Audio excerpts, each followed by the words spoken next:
3:26 in the morning. Airport staffing issues continue to disrupt travel across the country. The FAA's website shows ground stops and delays possible today at several of the country's major airports. According to FlightAware, over 3,500 flights were delayed yesterday as air traffic controllers are being forced to work without pay during the government shutdown. The FAA reports major hubs in Atlanta, Boston, Chicago, Dallas, and Houston all have had problems with staffing.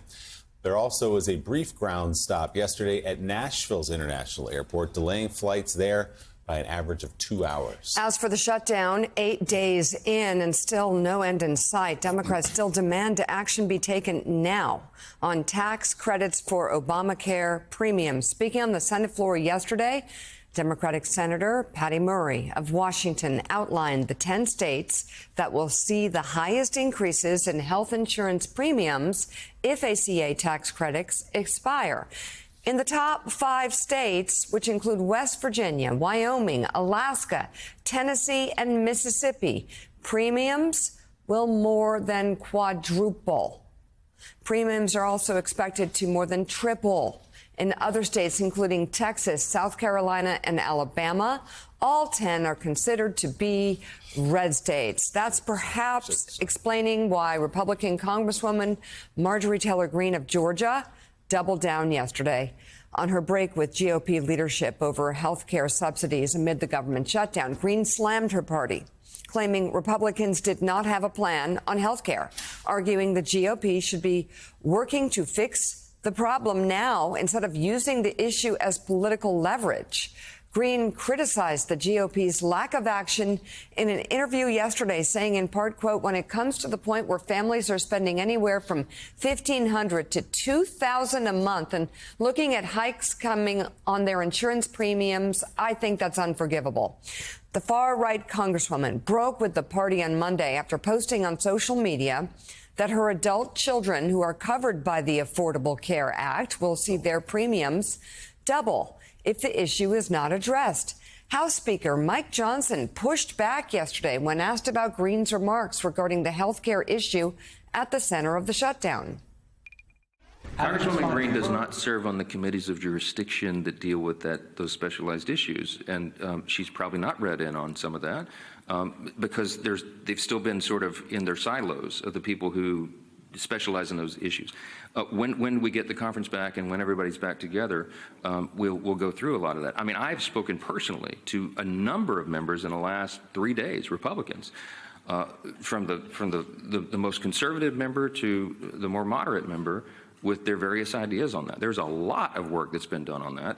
It's implied as if this has been some sort of ignored issue. It's not that at all. Well, then what is it? Greene fired back, claiming Johnson has not reached out to discuss her concerns. J. Mart, there's an accusation that the Republicans are using this for political leverage. What's the leverage of people having skyrocketing insurance premiums? Yeah, look, I don't understand it. I think they want to fix the issue of the Obamacare premiums. They don't want to do it, though, in a way that is seen as sort of caving to Democratic demands. So there's this standoff, but it's a lot of theater.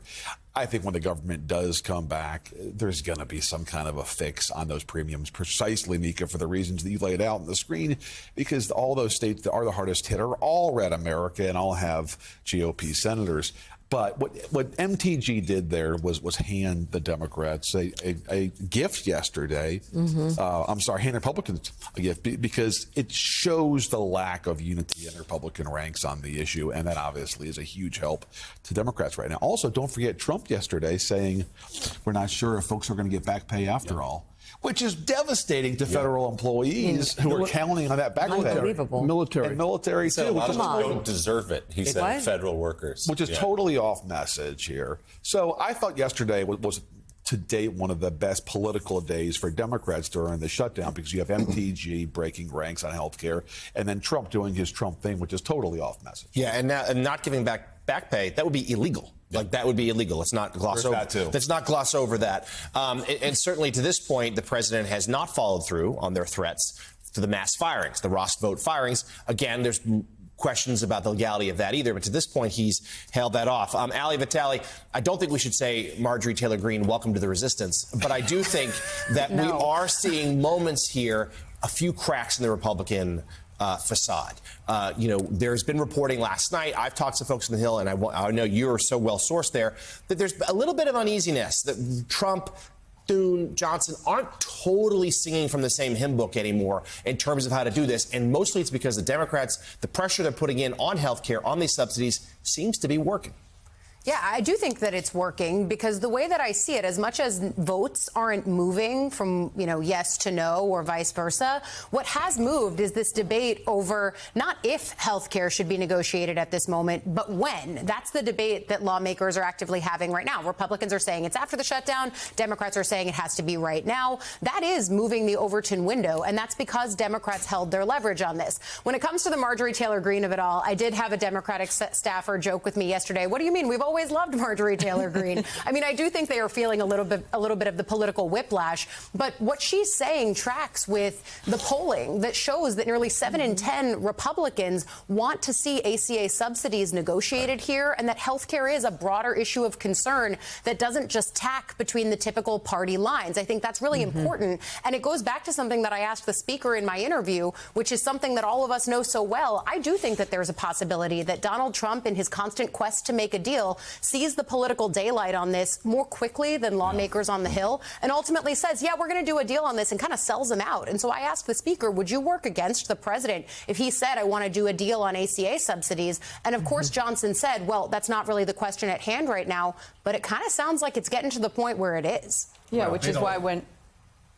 Yeah, I was going to say that this is why the Republican leaders in Congress were so concerned about Trump meeting privately with Democrats, because they knew if Trump was in the room alone with Schumer and Jeffries, he'd sign off on whatever deal that they offered. That's why they desperately wanted Thune and Johnson in the room for adult supervision with Trump. Katty Kay. Sorry. Yeah, but it gets also to this question of affordability, which is what the Democrats, whether it's in the New York mayoral race or around the country, know that they can run on. I think that's why Marjorie Taylor Greene's tweet was so telling, is because you have so many Americans. My adult kids are in the same position.